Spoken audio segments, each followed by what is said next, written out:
atariki iyishura ivyo. Haleluya. Ni Imana umuremyi w'ijuru n'isi. Uguca bugufi arico kintu bantu b'Imana, abantu benshi bakenye uyu munsi. Barakenye cyane guca bugufi. Barakenye cyane iki? Guca bugufi. Ariko Imana irakeneye ko icubahiro cayo ikigaruri gukubukene kubw'ibyo. Imana iravuga ngo ntizokwigera yemera na rimwe gusangira icubahiro cayo n'umwana w'umuntu.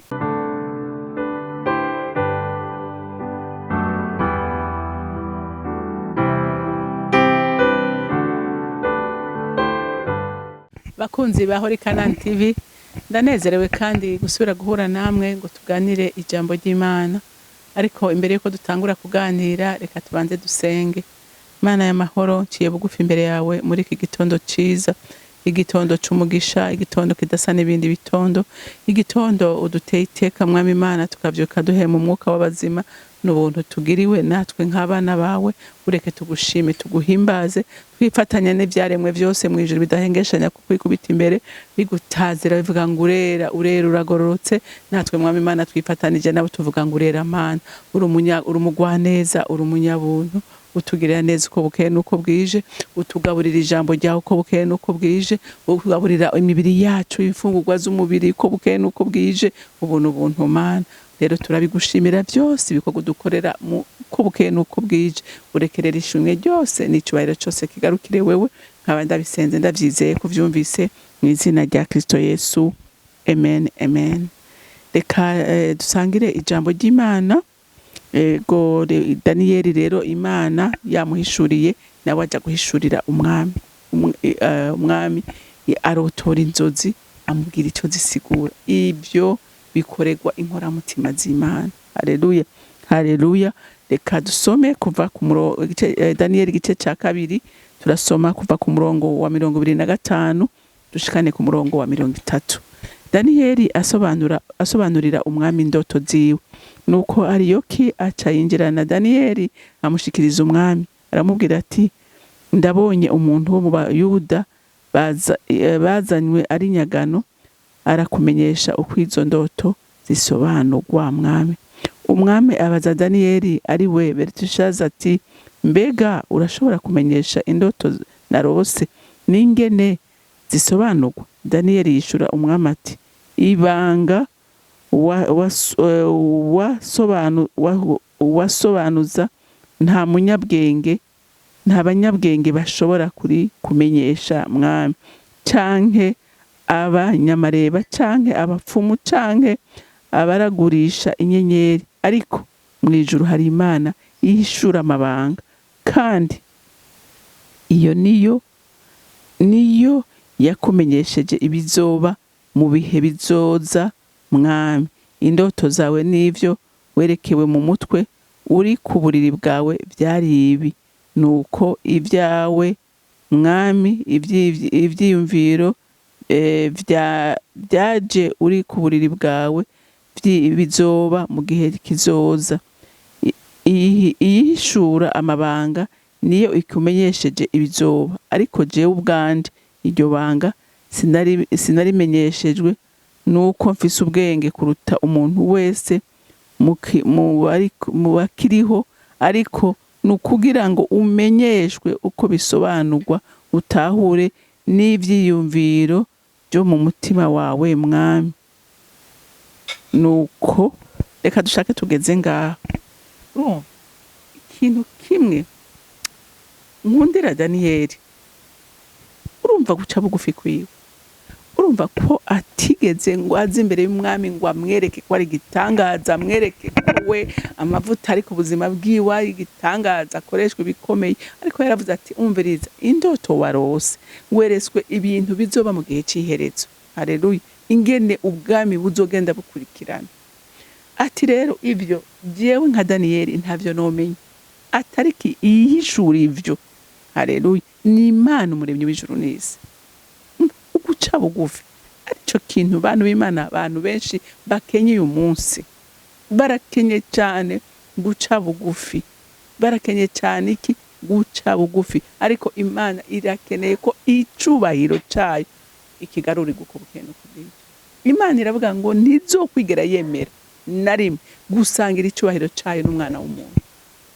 Daniyeli rero yari yaramenye neza iryo banga. Haleluya. Rero nawe nkwinginga muntu w'Imana, cya bugufi, manuka, Imana yawe ishigwe hejuru, kandi niyo wamanuka izogushira hejuru. Haleluya. Igihe cyawe kigeze izogushira hejuru, kandi ivyo Imana irabikora. Turaza abantu benshi no muri urunganywe rwacu, abantu baciye bugufi Imana ibashira hejuru, ariko abishize hejuru irabamanura. Haleluya. Haleluya. Rero ngo Daniyeli amaze guhishurirwa izo ndoto, acaragenda abarira ngo agenda abwira Ariyoki.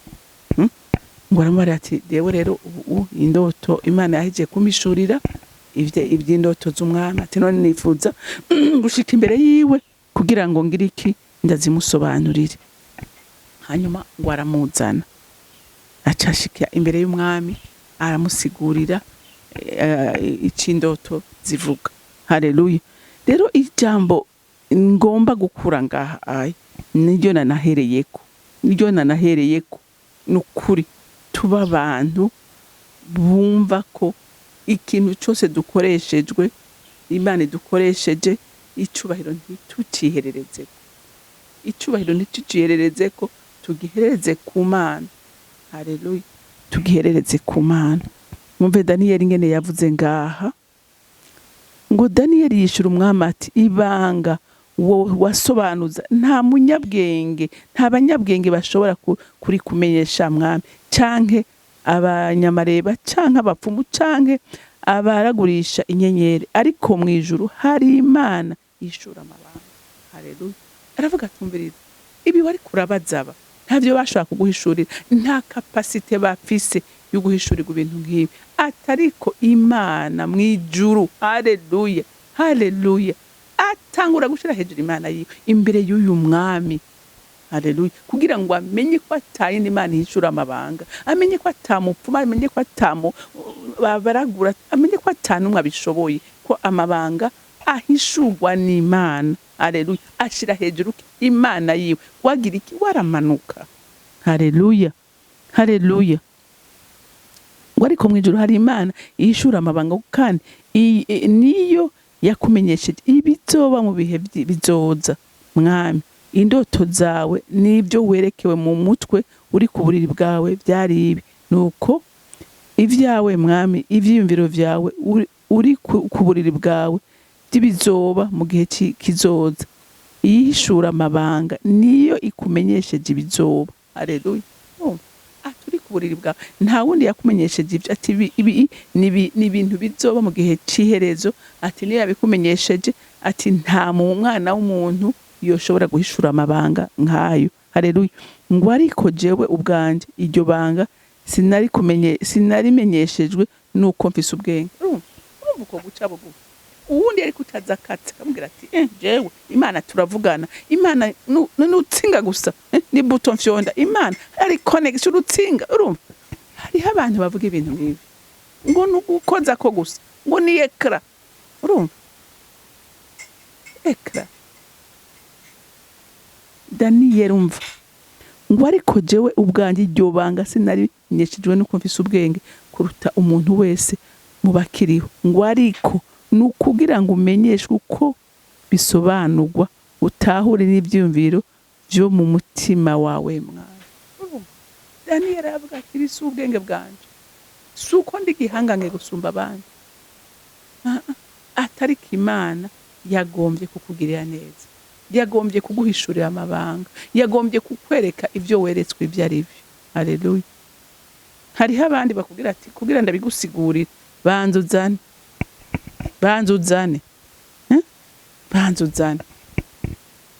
hene ya boho numva hariho n'amatarifu bashinze, ukeneye iki atangaye, ukeneye iki atangaye. Urumva nigitangaza abantu b'Imana, dukwiye kuba abantu bamenya abo turi n'iki Imana yaciri, tukamenya aho tugomba kuva naho tugomba kugera, tugomba gushika kure. Icubahiro iminsi yose kigarukire umuremyi w'ijuru n'isi. Haleluya. Ukaba ushaka kuba ushingirwe ntahe n'Imana, menya ngo hariho kwicubahiro. Haleluya.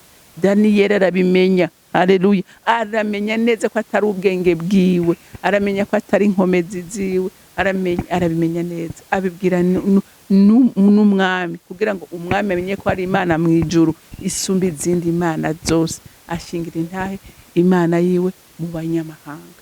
Haleluya. Haleluya. Wewe nanje uyu munsi natwe nico duhamagarirwa gushingira intahe Imana yacu mu vyo dukora byose. Haleluya. Ivyo dukoresheje byose icubahiro kigarukire yo yonyene. Rero Imana yo mu ijuru ibampera umugisha, mugira umunsi mwiza. Mana data rugira byose uri mu ijuru, nyene ubwiza n'ubutware no kugororoka kose. Ni wewe ukwiye icubahiro n'amashimwe, ni wewe ukwiye gushigwa hejuru, ni wewe ukwiye kubaho, ni wewe ukwiye gufukamirwa, ni wewe ukwiye guhimbazwa kuko uri Imana yacu, kuko uri umuvyeyi wacu, kuko ushoboye byose. We nta kikunanira kandi nta kintu na kimwe gihishijwe mu nyonga zawe. Uhishura ibihishije mwami Imana. Ni wewe wimika abami, ni wewe wimura abami, ni wewe wenyene mukunzi mwiza. Umwana w'umuntu ntacaruta kimugize. Reka imitima y'abakiriye ijambo batahure urukundo rwawe n'ineza yawe. Mwami wanje Mana yanje, ndagushimiye kandi ndakuninahaje. Uri mwiza, ugira neza, icubahiro cyose n'amashimwe yose aba yawe. Nkaba ndabisenze ndavyizeye kuvyumvise mu izina rya Kristo Yesu. Amen. Amen. Mwarahezagiwe, mugira umunsi mwiza.